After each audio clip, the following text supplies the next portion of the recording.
Inshuti bakunzi ba Radio Maria Rwanda tubahaye ikaze muri ibi biganiro byahariwe Caritas kugira ngo ijye itangaza bimwe mu bikorwa ikora. Ni ikiganiro rero mumenyereye buri wa gatatu mu masaha nk'aya. Muri studio za Radio Maria Rwanda tugize amahirwe yo kwakira Padiri Oscar Kagimbura, akaba ari umunyamabanga mukuru wa Caritas Rwanda, nkuko kandi twabibageshejeho inama y'abepiskopi 165 yabaye kuwa 21 Werurwe uyu mwaka 2023, niyo yamutoreye izo nshingano nshya, akaba yarasimbuye nyiricyubahiro Musenyeri Jean Marie Vianney Twagirayezu wari watorewe kuba umwepiskopi wa Diocese Gatolika ya Kibungo. Padiri, tubahaye ikaze muri studio za Radio Maria Rwanda. Nkuko bivuze, nitwa Padiri Oscar Kagimbura, umunyamabanga mukuru wa Caritas Rwanda. Nkaba rero nishimiye kuza muri iki kiganiro, nkabona rero gusuhuza abaduteze amatwi bose, abakristo mu mpande zitandukanye, bihayimana, abapadiri n'abandi bantu batandukanye bakurikira iki kiganiro kijyanye n'ibikorwa bya Caritas hano iwacu. Murakoze cyane. Mu kanya gato nari mbigarutse mvuga ko tariki 21 Werurwe muri uyu mwaka aribwo abepiskopi bagutoreye izi nshingano nshya zo kuba umunyamabanga mukuru wa Caritas Rwanda.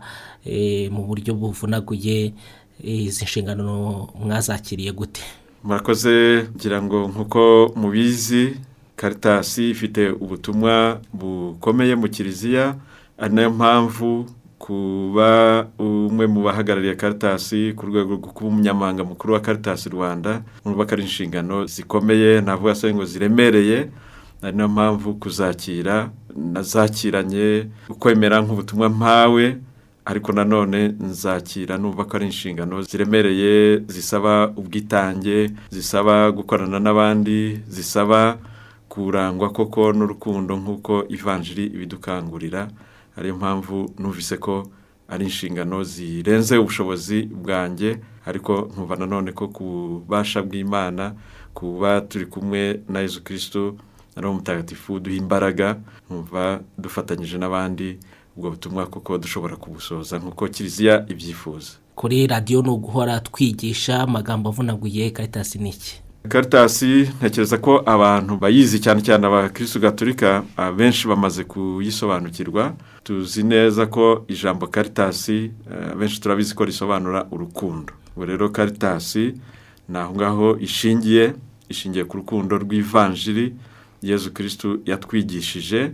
Noneho mu kwisobanura mu magambo make, navuga ko ari umuyoboro Kiliziya yashyizeho kugira ngo ibikorwa by'iyogezabutumwa byo kwamamaza ivanjiri bitaba ibikorwa gusa biri mu magambo, ahubwo bibe ibikorwa bifatika bigera ku bantu, cyane cyane ko ivanjiri Yesu Kristo atwigisha ari ivanjiri y'urukundo, ari ivanjiri ireba ubuzima bw'umuntu ikanamufasha kongera guhabwa agaciro Imana yamuremanye. Caritas rero ni umuyoboro Kiliziya inyuzamo ibikorwa byayo bigenda bikagera ku bantu kugira ngo bibafashe kongera kugira ubuzima bwiza, iterambere, imibereho muri rusange, umuntu wese mu mpande zigize ubuzima bwe akabasha kubaho afite icyubahiro Imana yamuremanye. Murakoze cyane Padiri. Uretse kuba abepiskopi barabahaye inshingano zo kuba muri iyi mirimo mishya yo kuba umunyamabanga mukuru wa Caritas Rwanda, ubusanzwe nta bindi bikorwa byigeze kubahuza na Caritas, cyangwa se nta yindi mirimo ijyanye na Caritas mwari mwarigeze gukora mbere yuko mutorerwa imirimo mishya? Uko mubivuga ngira ngo niko bimeze. Ntabwo hari bwo bwa mbere nkoze ubutumwa muri Caritas, uretse ko mbere nakoreraga ubutumwa muri Caritas ya Diocese. Kuvuga ngo ubungubu nkorera ubutumwa muri Caritas ku rwego rw'igihugu, ariko hari hashize imyaka irenga 5 mvuye muri ubwo butumwa bwa Caritas, aho icyo gihe nakoreraga muri Diocese ya Kibungo nayo nkomokamo, nkaba nari umukuru cyangwa se directeur wa Caritas ya Diocese ya Kibungo. Byumvikana rero ko atari ubwa mbere nkoze muri Caritas, kandi Caritas nk'uko nabivuze ni urukundo njyanye n'iyogezabutumwa no kwamamaza ivanjiri mu butumwa bw'umupadiri bw'umusaserdoti harimo Caritas. Nagiye mpura nayo ari mu bundi butumwa bwa kiliziya nakoze mu maparuwasi, mu burezi, noneho ku buryo bw'umwihariko muri Caritas ya diocese naho nakozemo imyaka igera kuri 4. Ubundi mu magambo wenda avunaguye, Caritas ikora ibihe bikorwa? Caritas ubusanzwe ikorana gute na Caritas kugera ku rwego rwa nyuma muri kiliziya? Hariho Caritas ku rwego rw'igihugu nayo mbereye umunyamabanga mukuru, ariko Caritas igira inzego zitandukanye. Nkuko nabivuze, ni umuyoboro wa Kiliziya Gatolika inyuzamo ibikorwa byo kwita ku bantu kugira ngo ivanjiri itaba mu magambo gusa ibe mu bikorwa. Bivuga rero ko inzego za Caritas ntabwo ziri ku rwego rw'igihugu, ahubwo yewe no ku rwego rw'isi, ku rwego rwa Kiliziya yose.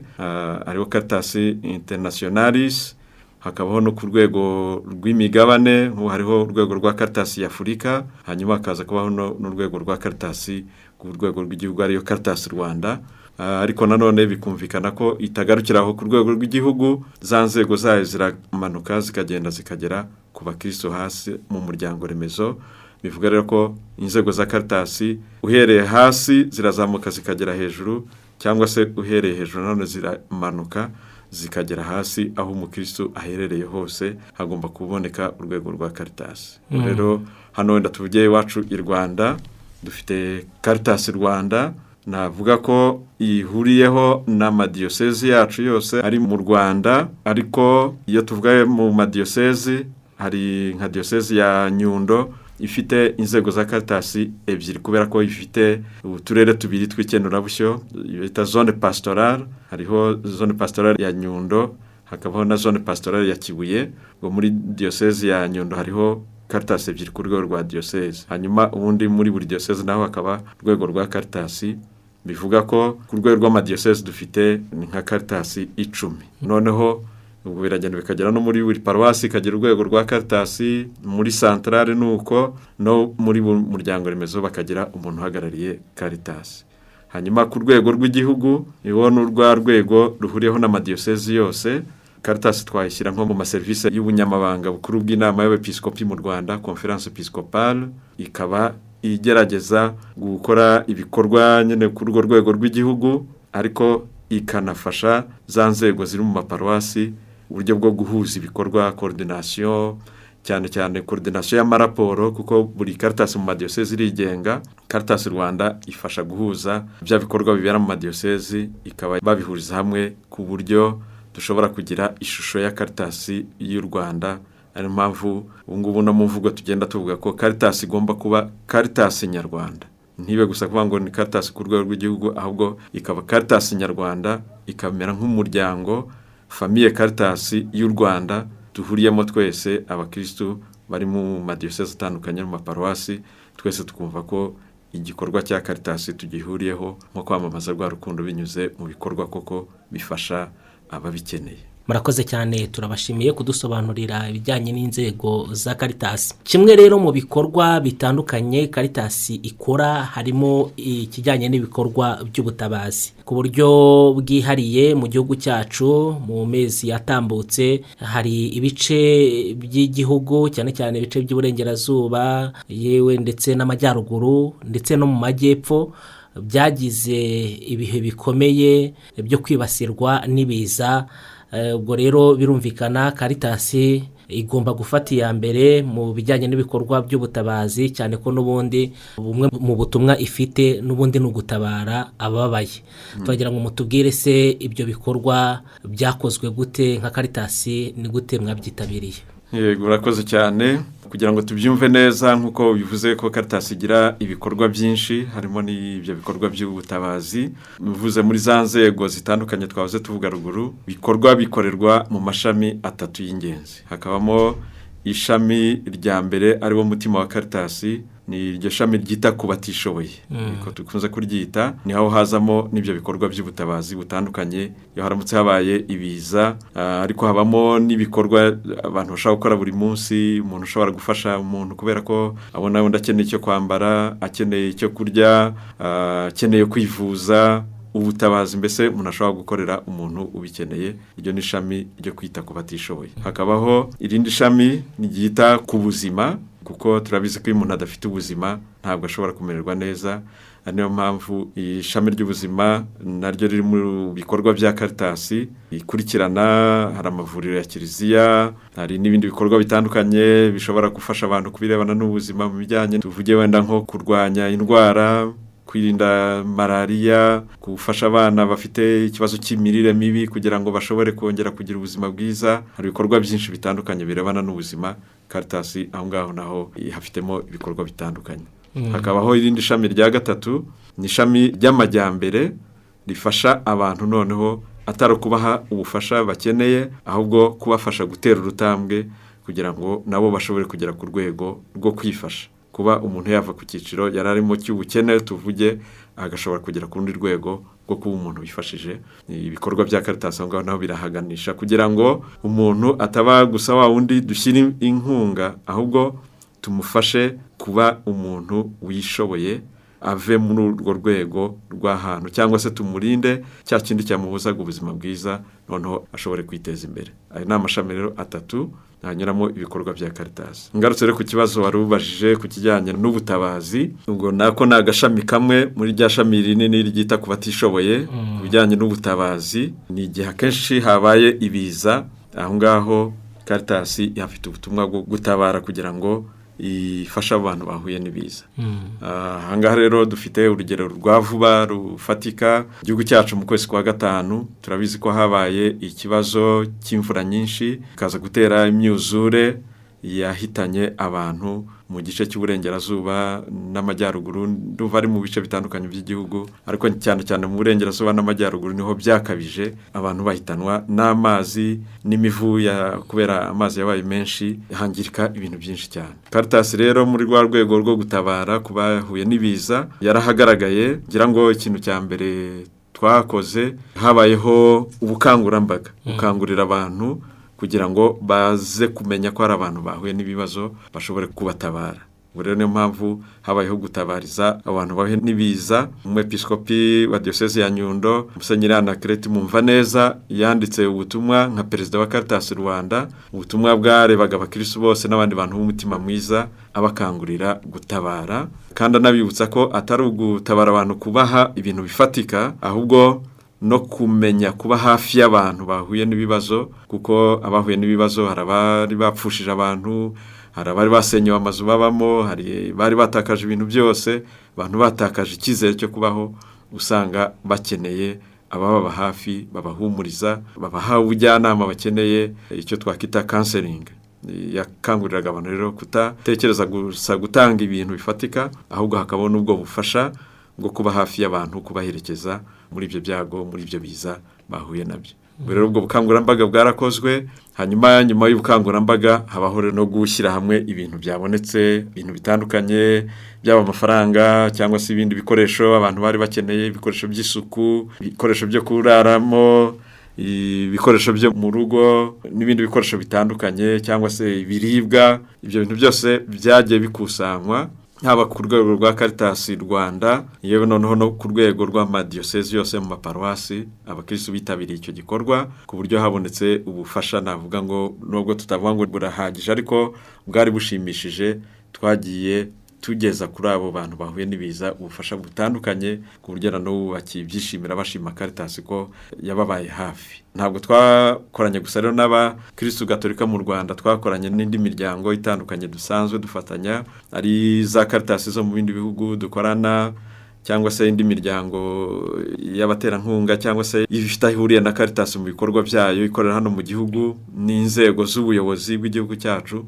Twagiye dufatanya kugira ngo ubwo bufasha bugere kuri abo bantu, tubatabare. Birumvikana ko bwa butabazi nk'uko ariho wari wabajije, Caritas ibigiramo uruhare kandi ibigaragaza koko mu buryo bufatika, atari mu magambo, ahubwo bikaba ibikorwa bigenda bikagera ku bahuye n'ibibazo. Bwana, mu buryo bw'imibare cyangwa se mu buryo bw'amafaranga, mushobora kutubwira muti Caritas yatanze ubufasha wenda bungana nka gutya? Irebana n'imibare ntabwo nayikubwira ahangaha, kuko ntabwo naje nyifite mu yandi maraporo, kandi n'ibikorwa biracyakomeza. Ntabwo birarangira, n'ubu hari ubundi bufasha tugiteganya kugeza kuri bamwe mu batarabashije kugerwaho n'inkunga.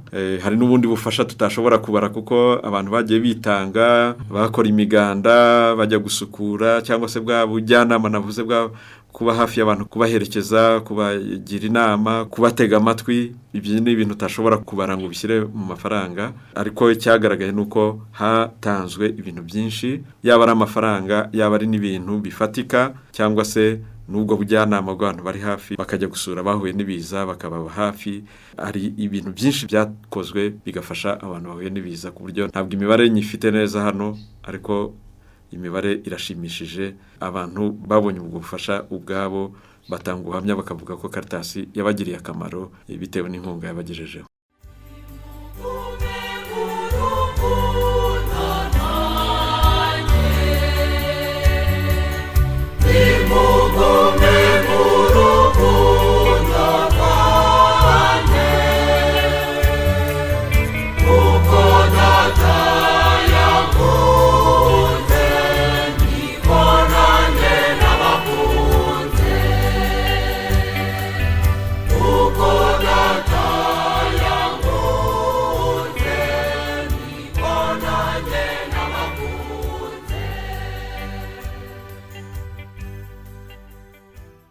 Ko byasa kose mwagiye munyarukira hirya no hino ahabaye ibyo biza wenda nk'iyo murebye kugeza kuri ubu ko bihagaze mubona ubwo bufasha Caritas yatanze kimwe n'izindi nzego wenda zitandukanye z'ubutabazi bimaze kugeza iki ku bijyanye n'ibyo bice byahuye n'ibiza ku buryo bw'umwihariko mu buryo bukomeye?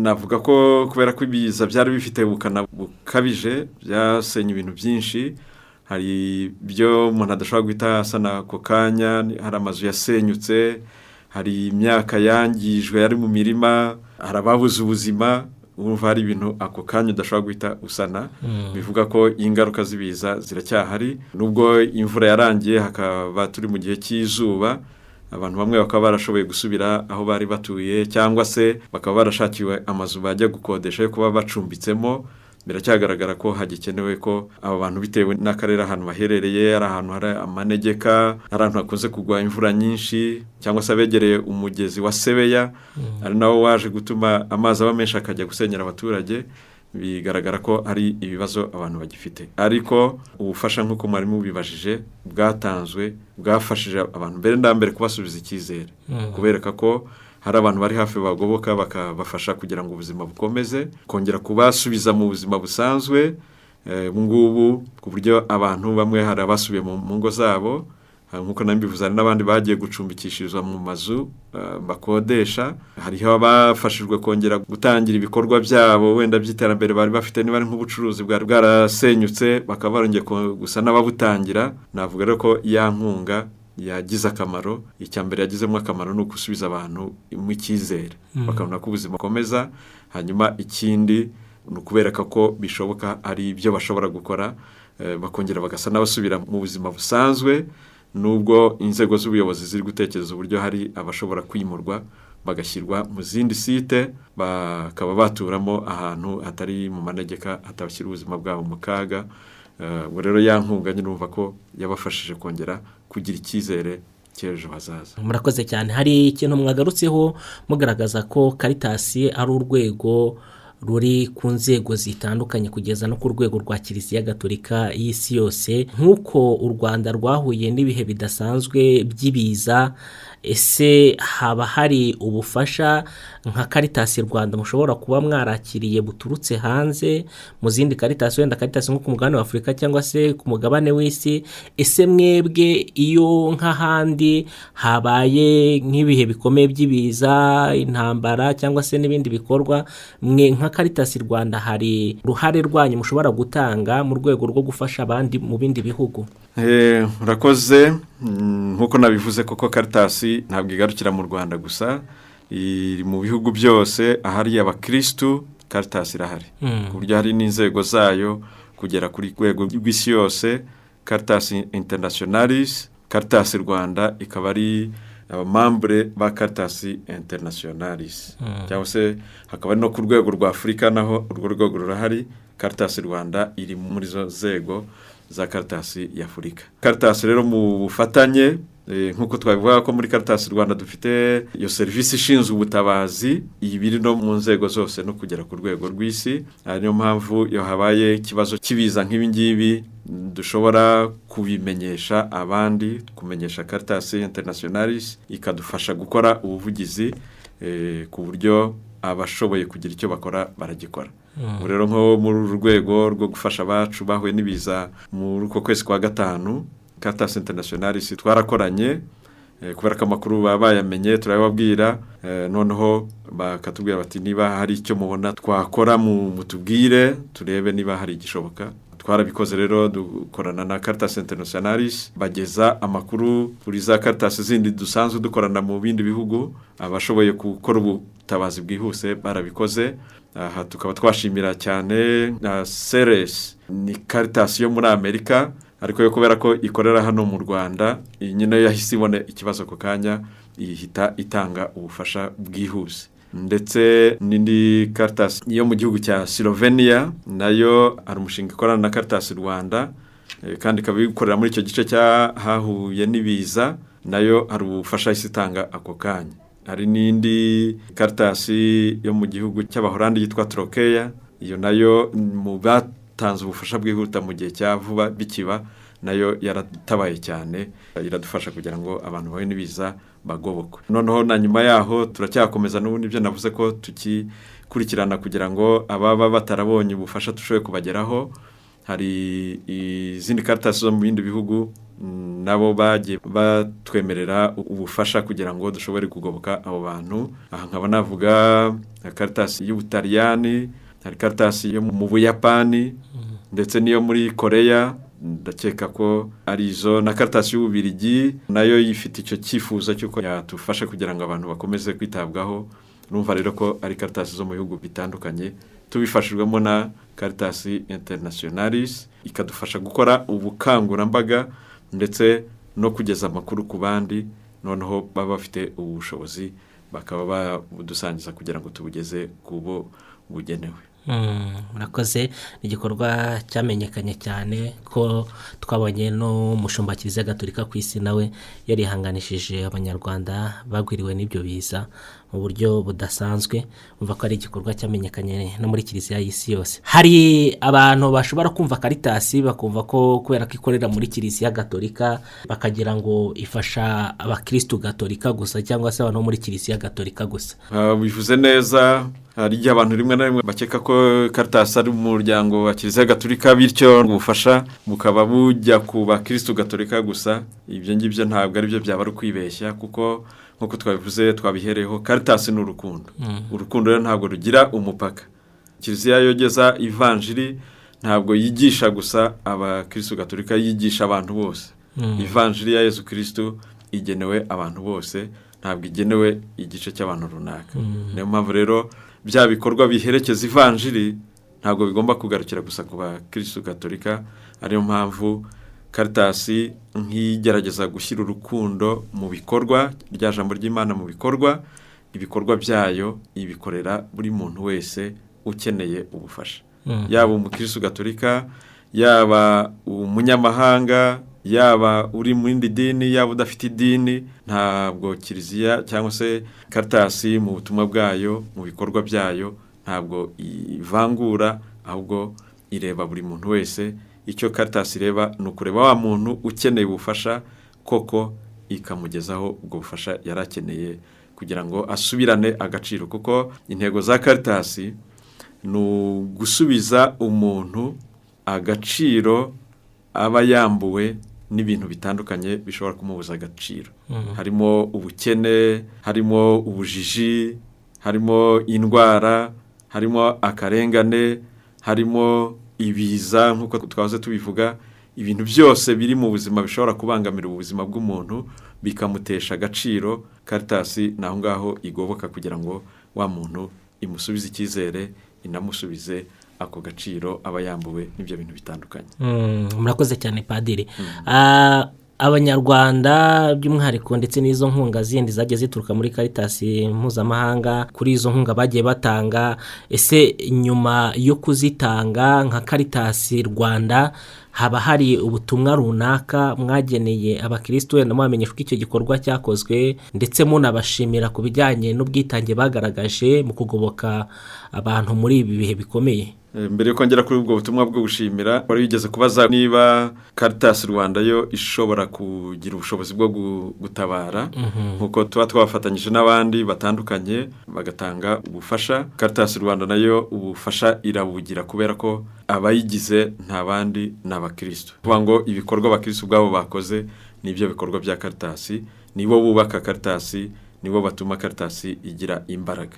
Ariyo mpamvu nigeze kubivuga ko Musenyeri Anakereti, perezida wa Caritas Rwanda, yatanze ubutumwa bushishikariza abakristo kugoboka abahuye n'ibiza, kandi koko twabivuze ko hari ubufasha bwinshi bunyuranye, hari abantu batandukanye mu nzego nyinshi zitandukanye bitanze batanga ubufasha bwabo cyangwa se imbaraga zabo, amaboko yabo, kugira ngo bagoboke abahuye n'akaga. Ariyo mpamvu rero nkuko wari ubivuze, abo bantu bakoze ibikorwa bitandukanye bagagaragaza umutima w'urukundo, bagatabara, bakumva iyo mpuruza Caritas Rwanda yabagejejeho, ntabwo twabibagirwa. Umutima wo gushima nawo numva ari nawo uranga rukundo, uranga ubukristo. Caritas Rwanda rero yibuka abo bantu bose b'umutima mwiza, yewe si n'abakristo gatolika gusa, n'abantu batandukanye nanone mu gufasha. Iyo dukangurira abantu gufasha ntabwo tubwira abakristo gatolika gusa, tubwira n'abantu bose b'umutima mwiza bumva babishobora barafasha. Rero hari ubutumwa nanone Musenyeri Anakereti Mwumvaneza, perezida wa Caritas Rwanda, akaba n'umwepiskopi wa diocese ya Nyundo, muri minsi yatanze bugomba kugera mu maparuwasi yose, abapadiri bakazabusomera abakristo babashimira ku nkunga kuri icyo gikorwa bakoze cyo gutabara abahuye n'akaga. Rero ubwo butumwa burahari, ni ubutumwa bwongera kwibutsa icyo kibazo cyabaye, bukabibutsa n'ibikorwa bitandukanye byakozwe byavuye kuri iyo mpuruza, ko abantu bayitabiriye rwose ku buryo bushimishije, akabashimira ko ibikorwa bakoze byashubije icyizere abari bagenewe ubwo bufasha batanze.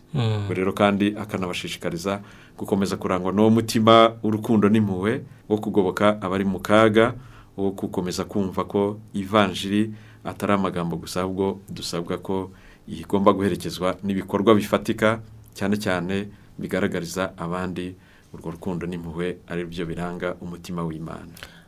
Ndagira ngo niba hari ubundi butumwa mushobora kugenera abanyarwanda n'abandi bantu bakurikiye iki kiganiro, mu bagenera cyane cyane ubutumwa bukomeza kubashishikariza ko gukomeza kuba muri Caritas, ariko no kuba mu bikorwa nk'ibyo ngibyo byo kugoboka abantu mu buryo bw'umwihariko nabwo mu butange bakumve. Murakoze cyane. Ubutumwa natanga ku buryo bw'umwihariko cyane cyane mbwira binumvikana n'abakristo gatolika, ariko nanone n'abanyarwanda muri rusange, kuko nkuko twabivuze Caritas igiye gufasha ntabwo ifasha abakristo gatolika gusa, ku buryo rero iyo dushishikaza abantu kumenya Caritas tubibwira abantu bose, nukongera kubibutsa Caritas icyo ari cyo, abantu bagasobanukirwa na Caritas icyo ari cyo. Caritas twabivuze mbere na mbere ni ukumenya ko ari urukundo.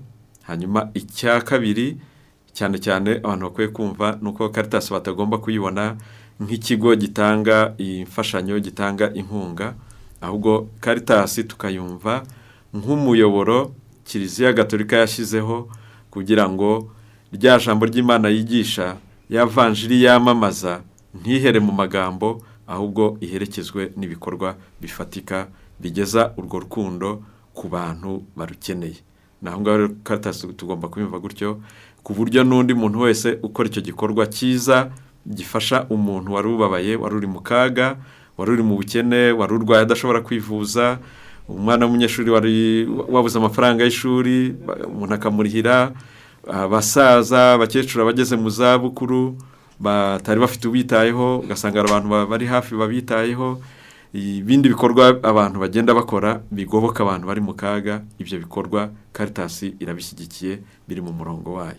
Rero Caritas tujya tuyumva gutyo, ibyo bikorwa bishyigikira abantu, bituma bava mu karengane cyangwa se mu bindi bibazo byose byabateshaga agaciro. Twumvise Caritas gutyo, icyo gihe abantu ahubwo bashobora no kuyishyigikira ku buryo bukomeye kuko babonye koko ifasha abantu gusubirana agaciro n'uburenganzira bwabo. Padiri, turabashimiye ku kiganiro cyiza muhaye Radio Maria Rwanda. Murakoze, nanjye ndabashimiye uyu mwanya muduhaye kugira ngo twongere gusobanura Caritas ndetse n'ibikorwa bimwe mu bikorwa bya Caritas, ntabwo twabivuze byose. Uyu mwanya rero nkumva ari umwanya mwiza, nanjye nakishimira ko twagize umwanya wo kuganira kandi tukongera gushishikariza abantu kurushaho kumva Caritas icyo ari cyo. Mwakoze cyane. Mwakoze, n'abari badukurikiye namwe turabashimiye cyane. Iyo rero twaganiraga ni Padiri Oscar Kagimbura, akaba ari umunyamabanga mukuru wa Caritas Rwanda, by'umwihariko ukuriye Caritas Rwanda akaba ari nyiricyubahiro Musenyeri Anaclet Mwumvaneza, umwepiskopi wa Diocese Gatolika ya Nyundo.